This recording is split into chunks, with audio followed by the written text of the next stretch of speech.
My friend pretended to support me while secretly trying to ruin my marriage. The thing about a truly good betrayal is that it doesn't feel like one while it's happening. It feels like friendship. It feels like someone who answers the phone at 11 at night and says all the right things and sits next to you when you cry and hands you tissues and tells you that you deserve better and that they're always in your corner. It feels like the realest thing in the room. And then one day you pull back the curtain and you see what was actually happening behind every single one of those moments, and the friendship doesn't just end. It retroactively ceases to have existed. Every memory reprocesses through a new filter and comes out as something you don't recognize. That's the part that nobody warns you about. Not the betrayal itself, the revision. The way it reaches backward through time and rewrites everything you thought was real. My name is Simone. I'm 36 years old. And I am writing this because I have spent the last 8 months trying to understand how the woman I considered my closest friend spent the better part of 2 years systematically trying to destroy my marriage while sitting across from me at my own kitchen table telling me she loved me like a sister. Her name was Bridget. I need to write about her carefully because the temptation when telling a story like this is to turn the person who hurt you into a cartoon. To make her purely malicious, motiveless in her malice, almost comically evil, because that version is easier to process. But Bridget was not a cartoon. She was a real person with real motivations and real feelings of her own, and the truth about what she did is more complicated and more painful than simple villainy. It always is. I'll start at the beginning. I met Bridget 11 years ago when my husband Theo and I had just moved into a new neighborhood after getting married. We were 35, newly relocated, trying to build a social life in a city where we didn't have deep roots. Bridget lived 4 houses down, had lived there for 3 years already, and knocked on our door within a week of our arrival with a bottle of wine, and the kind of easy, immediate friendliness that I had always envied in people who possessed it naturally. She was warm and funny and knew everyone on the street and had an opinion about every restaurant within a 2-mile radius and was, within about 45 minutes of that first conversation, someone I could already tell I was going to like. We became close quickly, the way adult friendships sometimes do when the conditions are right. 2 people at similar life stages, in geographic proximity, with enough shared sensibility to make conversation easy and enough difference to make it interesting. Bridget was single then, had been through a difficult breakup the year before, and was navigating dating in her early 30s with what I recognized as a surface-level casualness that covered a much more serious desire to find something real. She talked about it openly, without apparent shame, and I liked that about her. She didn't perform contentment she didn't feel. Theo liked her too. He's naturally reserved with new people. It takes him time to warm up, and some people mistake that reserve for coldness. But Bridget was the kind of person who didn't require warmth to be returned in order to keep offering it. She was patient with his quietness in a way that I appreciated. She became part of our social landscape in a way that felt natural, folded into dinner parties and neighborhood gatherings and the occasional weeknight evening where the 3 of us would sit on our back porch and talk about nothing in particular until it got too dark. Theo and I had been married for 2 years when Bridget entered our lives. We had met at work. We were both in the same industry, project management, different companies, and dated for 3 years before getting married. Our relationship was built on a foundation of genuine compatibility and a shared communication style that meant we rarely let things fester. We argued, but not often and not bitterly. We had different strengths and knew it and divided our life accordingly. He was better at logistics. I was better at reading social dynamics. He handled the finances with a precision I couldn't match. I managed the household systems with an organizational efficiency that he said was slightly alarming. We fit together in a way that was comfortable without being stagnant.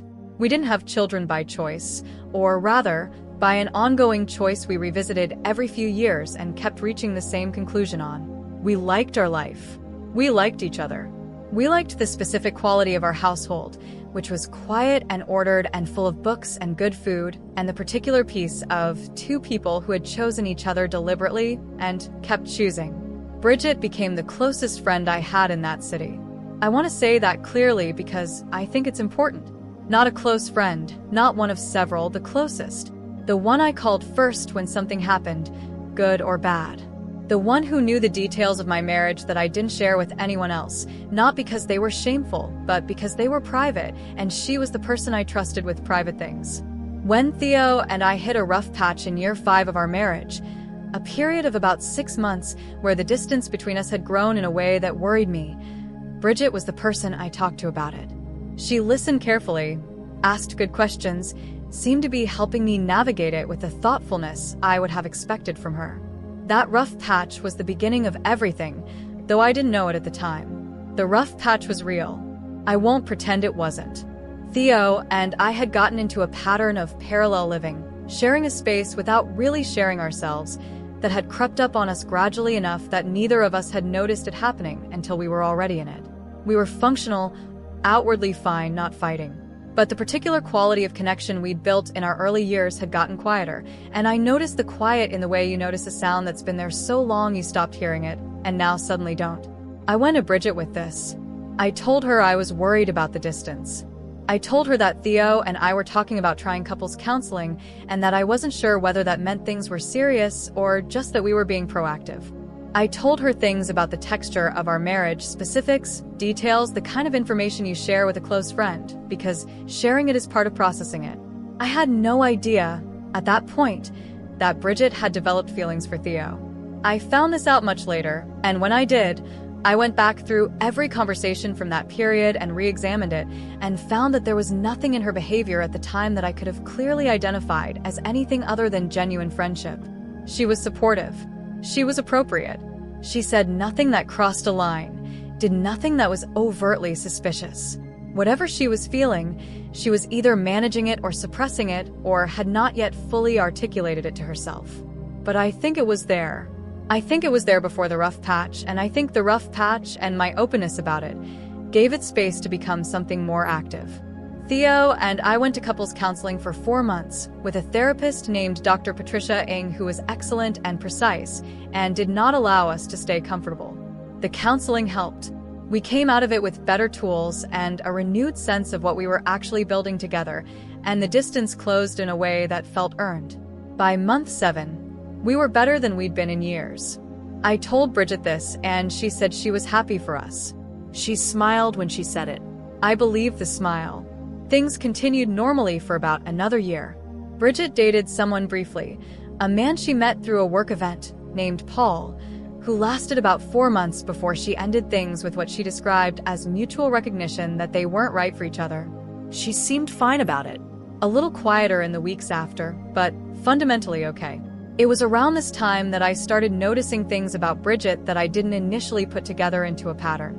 The first thing I noticed was that she had started texting Theo independently. Not in any dramatic or frequent way. Occasional messages, the kind of things that were easily explicable in the context of a shared friendship. She'd send him an article related to something they'd discussed, or ask if we were coming to a neighborhood event, or check in about something she knew he'd been dealing with at work. None of it was egregious. All of it was, individually, completely normal. It was only in accumulation that it started to feel like something. I mentioned it to Theo once, lightly, without accusation. I said I'd noticed she texted him a fair amount. He shrugged and said she was just being Bridget and that he didn't think much of it. I said okay. I let it go. The second thing happened at a dinner party at our house. We had a small group over, maybe 6 people including Bridget, and at some point in the evening, I came out of the kitchen and paused in the doorway and watched Bridget talking to Theo. It was nothing externally extraordinary. They were talking, standing slightly closer than completely necessary, and she was laughing at something he said with a fullness that was slightly more than the joke warranted. And Theo was smiling, the specific smile he had when he felt genuinely seen by someone. I stood in that doorway for maybe 3 seconds. I didn't say anything.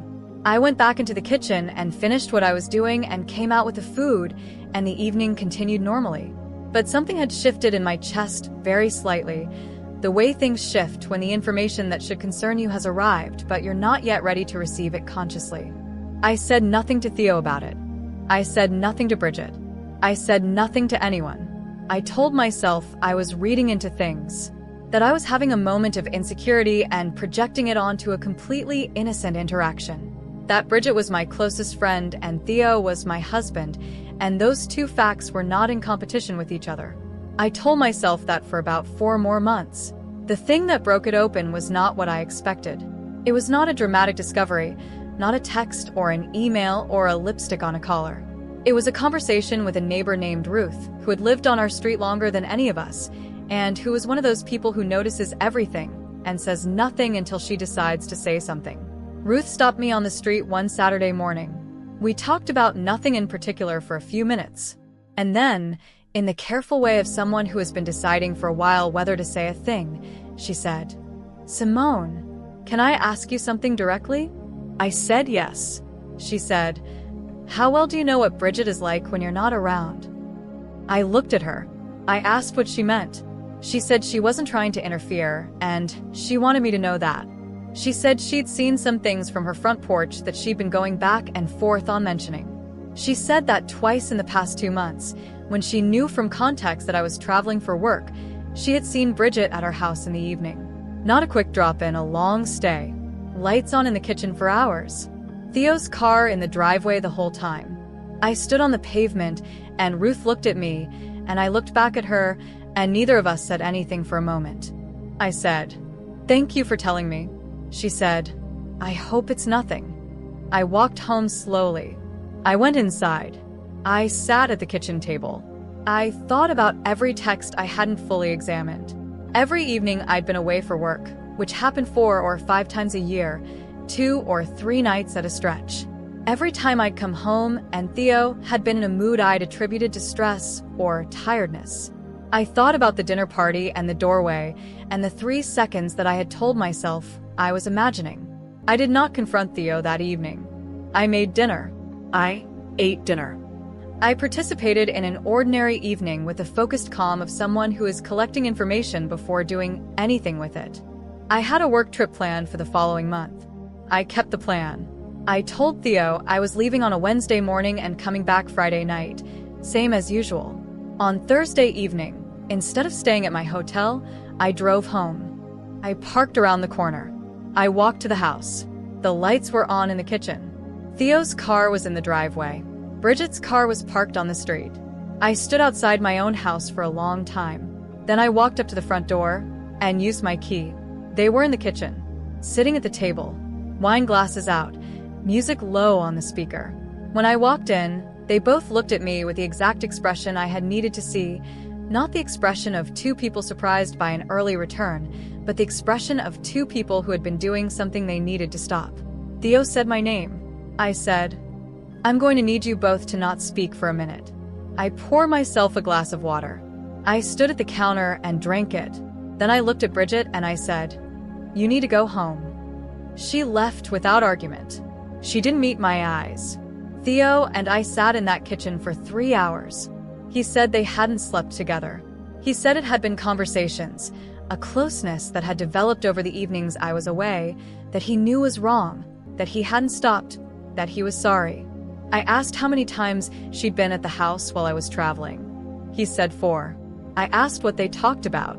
He went quiet for a moment and then said, in a voice that was careful in the specific way of someone navigating towards something they know is going to land badly, "You, us, our marriage." I asked him to explain what he meant. He said that Bridget had, over the course of those 4 evenings, shared things with him that she said I had told her in confidence. Specific things about our rough patch, about fears I'd expressed in the early days of our counseling, about things I had said regarding our marriage that I had told Bridget in the context of a friend listening and helping me process. She had repeated them to my husband, not neutrally, in a way that, according to Theo, framed them as evidence of something. As if she were building a case that I was more uncertain about the marriage than I let on, that my doubts ran deeper, that I had never fully resolved the questions I'd raised in that difficult year. I sat very still while he told me this. He said that he had believed her, partly at first because the things she was saying were close enough to things I had genuinely said that they were plausible. She wasn't inventing my doubts wholesale. She was taking real things I had shared in trust and recontextualizing them, amplifying them, presenting them to my husband in a frame that made them look like something different than what they were. I said, "And what did you think she was doing?" He said he hadn't been thinking clearly about what she was doing. He said the conversations had felt, in the moment, like genuine concern for him, like a friend worried about whether he was okay. And somewhere in that, he'd let himself get too close. I asked if he had feelings for her. He took a long time to answer. Then he said, "I think I was feeling seen in a way that I wasn't protecting myself from." That answer was not what I wanted, and also, somehow, the most honest thing he could have said in that moment. It didn't excuse anything. It explained something. We talked until 2 in the morning. When we stopped talking, I went to bed, and he slept in the guest room, and I lay in the dark with my eyes open thinking about Bridget. Not about Theo, or not only, but specifically about Bridget. About the years I had given her. About the conversations she had sat through with me, listening, asking questions, while she was already doing this or laying the groundwork for it. About every piece of private information about my marriage that I had handed to her in good faith. She had taken my own words and turned them into a tool to use against my marriage. That was the thing I kept returning to. Not that she had developed feelings for someone. Feelings are not a moral failing, they are not chosen. But that she had taken the intimacy of our friendship, the things I shared because I trusted her with them, and converted them into leverage. She had weaponized my openness. The next morning I called her. She answered on the second ring. Her voice was careful in the way of someone who has been awake all night preparing for a call that might come. I said, "I need to know when it started." She said she didn't know what I meant. I said that if she told me she didn't know what I meant, this conversation was over, and it would be the last one we had. There was a pause. Then she said, "When you told me about the rough patch." When I told her about the rough patch, 2 years ago, I had gone to her with my marriage's vulnerability, and she had used it as an opening. I said, "Did you ever actually want to help me? Or was it always about getting closer to him?" Another long pause. Then she said something that has stayed with me since, and that I have spent months trying to understand. She said, "Both. At the same time. I know that doesn't make sense." And the infuriating thing is that it did make sense. In the terrible, complicated way that human motivations are often not one clean thing, but two contradictory things existing simultaneously. She had probably genuinely cared about me. She had probably also, alongside that, been using the access that care gave her. Both things true at once, and neither canceling the other out. I said, "Don't contact me or Theo again." She said she was sorry. I hung up. The marriage question was more complicated and took much longer.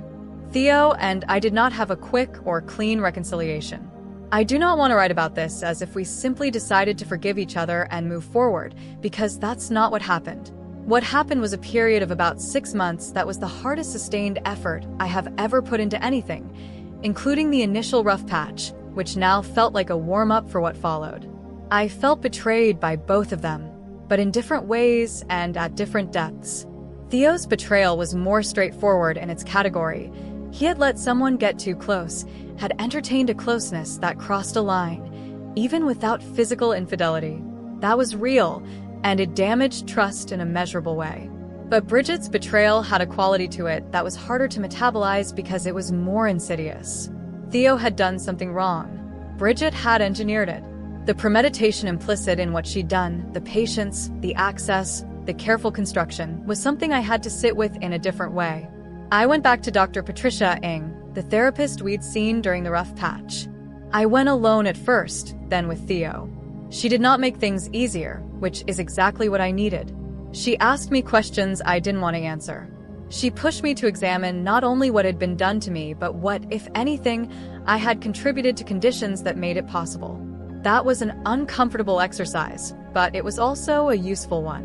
What I found, when I was honest, was this.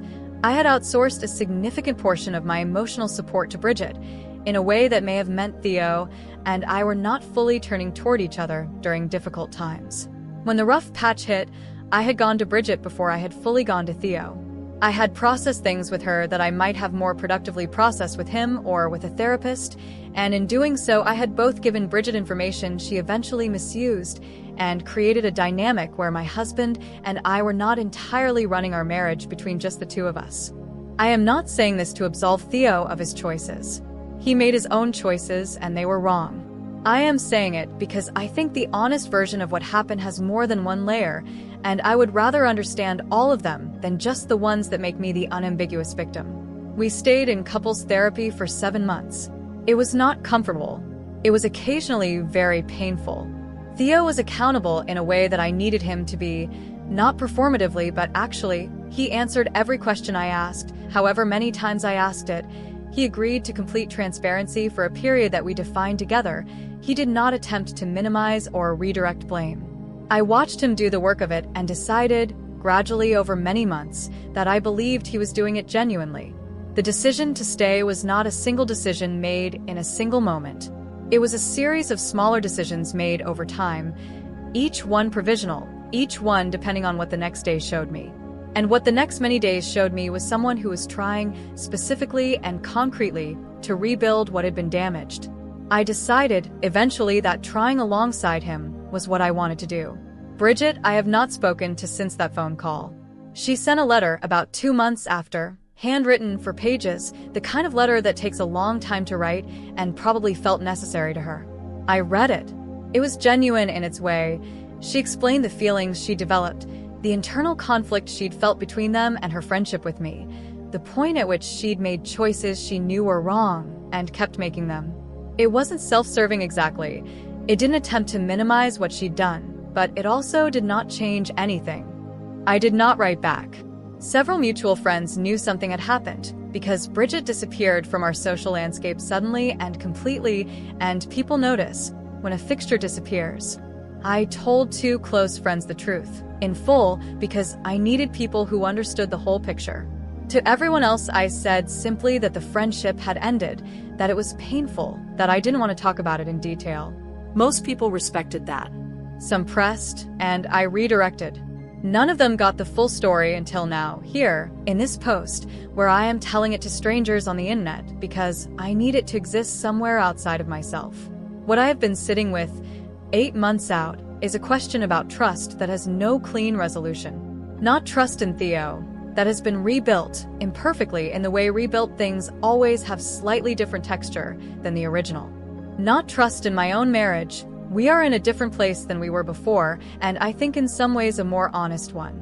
But trust in the peripheral relationships of my life, in the people I allow close, in the instinct to share vulnerable things with the friends I believe are safe. I was not wrong to trust Bridget exactly.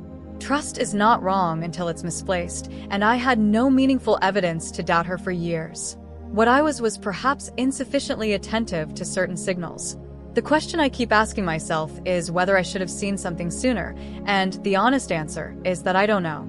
I have reviewed the timeline carefully many times, and I can find moments that in retrospect look like signals, and in real time looked like nothing. That's the nature of this kind of thing.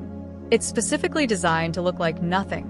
What I do know is that the experience has changed what I share and with whom, not in a way that has made me closed. I don't want to be a closed person, I've worked too hard to be otherwise, but in a way that is more deliberate.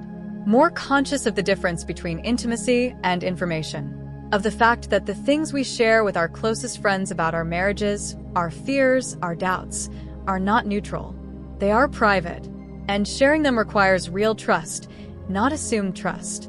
Real trust is built on evidence over time. It is not given because someone is warm, because someone shows up at the door with wine and an easy smile, because someone feels like a sister. I loved Bridget. I want to say that clearly, without irony, because I think it's the truest thing in this story and the most complicated. I loved her, and she wronged me, and both of those things are entirely real. The love does not excuse the wrong. The wrong does not erase the love. They exist together in that uncomfortable way that things exist when human beings are involved, and nothing is ever just one clean thing. My husband and I went away for a long weekend last month. Just the 2 of us, somewhere quiet, no agenda. We hiked one morning and it rained halfway through, and we got soaked and laughed about it in the particular way you laugh when something has gone wrong but nothing serious is at stake, and the person you're with makes even mild misery feel like an experience worth having. We ate at a small restaurant where we were clearly the only non-locals, and the food was extraordinary, and we stayed until they were visibly trying to close. We talked the way we used to talk before the parallel living set in. about real things, about small things, about nothing in particular. Driving home on Sunday, I thought about what the last 2 years had cost us and what, maybe, we had gotten from the cost. Not gratitude for the pain. I am not that kind of person. I don't believe suffering is inherently instructive, but a recognition that what we had rebuilt was more conscious than what we'd had before. More explicitly chosen. We knew now what we were protecting and why. We had fought for it in a way that gave us information about whether it was worth fighting for, and the answer for both of us had come back yes. Whether that yes would still be yes in 5 years, 10 years, I cannot tell you. Nobody can. Marriage is not a destination. It is a continuing choice, and continuing choices are always provisional by nature.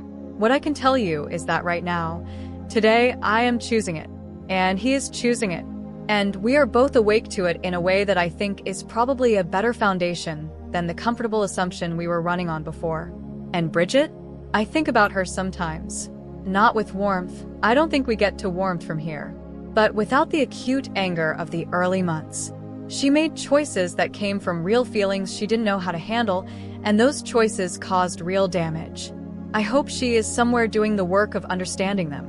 I hope she is, at minimum, honest with herself about what she did, because I think that kind of honesty, whatever it costs, is the only way through the things we do that we can't take back. And if you're reading this and you have a friend who knows everything about your marriage, who has been the first call in every crisis, who is warmer with your partner than you've quite articulated as a concern, I'm not telling you to be paranoid.